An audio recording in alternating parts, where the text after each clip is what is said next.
Dottie Jordan, and I'd like to tell you a story that changed my life. When I first came to California, I had a very good friend who lived in a kind of community, and she's the person who told me this story, so I have it secondhand. At that time, a young priest came to that community, and we're going to call him by the name of John. It was a small community, and they were thrilled to have a young priest with new ideas who was an exciting person and brought that Catholic Church to life. The community was so happy about this that they got together and they redid the parish hall. The men who were carpenters put new wood in the house, and the plumbers redid the plumbing, and one man was a tile person, so the bathroom was tiled in a beautiful sage green tile, and the community went out of its way to make this a wonderful living place for this young priest. Well, my friend, who was married with 3 young children and had a husband who had a small business, didn't have a lot of money. She didn't work.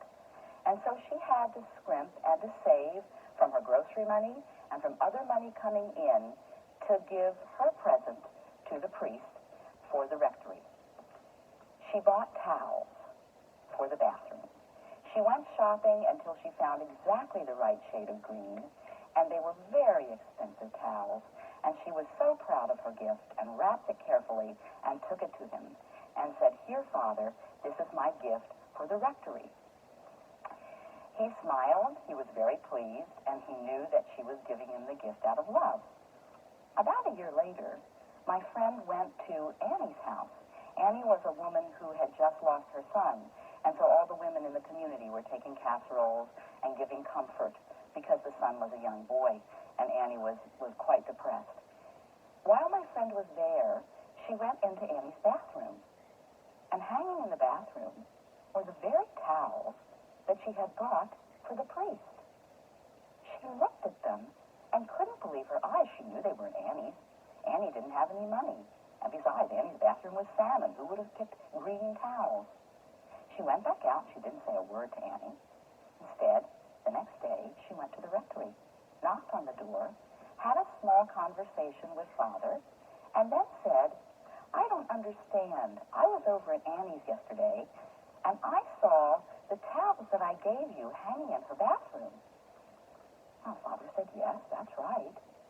And my friend said, "But I worked hard for those, and I saved my money, and I scrimped and I saved so I could give you this gift." And Father looked her in the eye and said, "But my dear, Annie needed them." And that's when I had that wonderful recognition that only comes once in a lifetime, that there was a great lesson to be learned here. And the lesson is this: when you give a gift, it is gone. You give it to the person that you love, and then you let go of it. You let it be. If that person, be it your Aunt Tilly, your best friend, wants to take that gift and give it away the very next day, that's just fine. Because you have given not the object, but your love. That was an important lesson for me to learn that day, and that's my story.